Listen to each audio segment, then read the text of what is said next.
자, 근데 더 웃긴 건 워싱턴 포스트지가 머스크 반대 광고를 안 실기로 했습니다. 더 힐에 나온 더 힐이라는 건 우리나라 또 미디어 오늘 같은 그런 잡지인데요. 그런 신문인데 더 힐에 나온 신문인데요. 워싱턴 포스트가 이제 이 머스크 리스크를 안 지겠다고 해서 이게 사실 한 10만 달러 정도 되는 광고인데 이걸 안 실겠다고 했어요. 네, 이런 부분 안 실겠다고 워싱턴 포스트가 이제 왜 안 실겠다는지 모르겠는데 어쨌든 이 광고를 거절했습니다. 그리고 오른쪽에 보시면 이제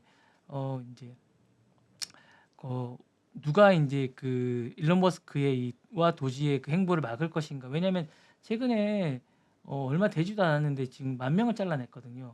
직원, 공무원.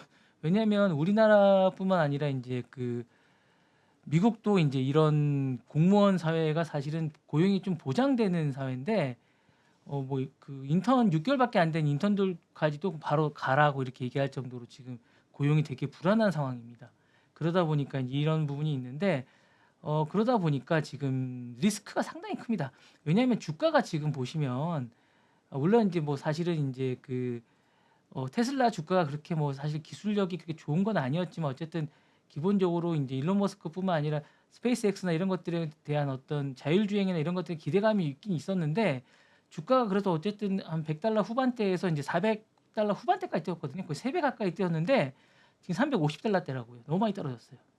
이런 게 사실은 이제 머스크 리스크 때문에 그렇긴 한데 그럼에도 불구하고 머스크가 멈추질 않고 있습니다. 그렇기 때문에 사실은 리스크가 너무 큰데 쉽지가 않습니다. 그래서 이 부분에 관해서 리스크가 좀 있는 부분을 좀 설명드리고자 해서 얼마 전에 이제 그 ABC 방송에서 이제 머스크 리스크에 관해서 좀 얘기를 했습니다. 그래서 내부 경영진에 대해서 우려가 좀 많습니다. 그래서 이게 머스크가 사실은 너무 정치적으로 가까워지는 게 아니냐라고 얘기를 하면서 반면 머스크하고 또 반대편에 있는 메타, 제가 늘 메타 얘기하지. 메타 사실 좀 유심히 보십시오. 제가 방송에는 얘기를 못 하는데 이 유튜브 쪽에서는 얘기를 하는데 메타 정말 유심히 보셔야 됩니다.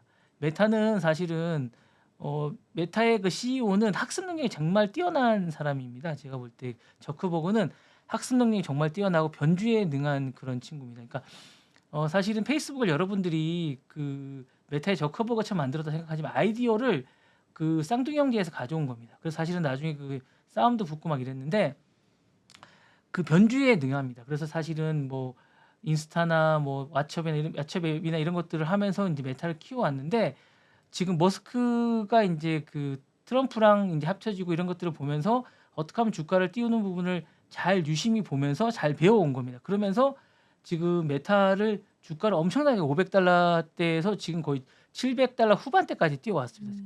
그 지금 20일 연속 상종가를 상승세를 기어오고 있는 겁니다. 제가 볼 때 이거 $1,000까지 갈 수 있을 것 같은 여력이 지금 있습니다. 왜냐하면 지금 AI 쪽에서 지금 자체적으로 칩도 개발하죠. AI 쪽에서 지금 계속하고 있죠. 라마가 지금 군사 쪽으로 쓰이고 있죠. 그리고 지금 또 로봇 쪽에도 지금 개발을 계속하고 있죠. 지금 호재가 너무 많습니다. 그리고 제가 늘 얘기하지만 메타는 이거를 딴 데 쓰지 않고 재투자를 합니다. 배당을 나눠주지 않습니다. 이런 전략이나 이런 것들. 그리고 제가 늘 얘기하지만 옷 입을 시간이 아까워서 옷을 여러 벌 사는 CEO들에 대해서는 정말로 이런 거는 다시 봐야 됩니다. 그런 게 저커버그입니다. 그러니까 이 부분에 관해서는 다시 봐야 됩니다. 예, 그러니까 그런 CEO나 그런 CEO와 일론 머스크 같은 CEO에 대해서는 다시 한번 더 비교해 볼 필요가 있다고 제가 생각을 했는데 머스크는 이게 스타성은 좀 좋지만 리스크도 상대적으로 좀 강합니다. 그런 점을 볼 때 좀 있어야 되는 거고요. 사실은 정치적인 것들이 이제 화제도 불러일으키고 이제 스캔들이나 이런 거 화제성이나 이런 것들도 있지만 리스크도 강하다는 점. 그리고 이제 이게 지금 정부 계약에서도 이제 이익을 주는 부분도 많지만 스캔들이 있어서 이게 언제 또 무너질지도 모른다는 점이 좀 많습니다. 그래서 최근에 스페이스X가 이제 $180억 26조의 계약을 수주했다는 얘기도 있지만 이게 또 스캔들에 휘말려서 또 언제 나무위타불이 될지도 모른다는 그런 얘기가 좀 있기 때문에 좀 리스크가 있어서 이 부분에 관해서 좀 문제가 좀 있고요. 고객층이 최근에 계속 늘고는 있어요. 그러니까 이제 일론 머스크랑 줄을 대려고 이제 계속 뭐 비자나 다른 쪽에서 계속 합작을 하겠다고 얘기를 하지만 사실 이게 기술력 때문에 하고자 하는 건 아닙니다. 그러니까 일론 머스크의 어떤 그 끈이나 그다음에 지금 정부와의 관계, 그럼 도지나 이런 그런 관계나 부처와의 관계 때문에 하고자 하는 것이지 트럼프와의 관계나 이런 인연 때문에 하고자 하는 것이지 기술력 때문에 하고자 하는 것 같지는 않아요. 그래서 이 부분이 끊어지게 되면 바로 또 다시 원래대로 돌아가지 않겠냐는 생각이 듭니다. 그래서 이 부분에 관해서 이제 제가 볼 때 좀 우려가 있다라는 생각이 들기 때문에 그래서 이제 내부적으로 이제 머스크가 경영진에서 물러나야 되는 게 아니라는 목소리가 계속 나오고 있습니다. 그래서 이 부분이 좀 아니면 그래서 경영을 할 거면 경영 아니면 정치를 할 거면 정치 둘 중에 하나를 선택하라 이런 부분이 계속 목소리가 나오고 있기 때문에 물론 둘 다 할 것 같긴 한데 본인이 그래서 이 부분에 대해서 좀 있을 것 같고요. 그래서 제가 볼 때는 그록 3에 대한 성공이 되게 중요할 것 같은 생각이 듭니다. 그래서 이 부분에 관해서 어떤 시험대에 올랐기 때문에 18일 날 1시에 나오는 이 그록 3가 어떤 결과를 나올지 좀 궁금한데요.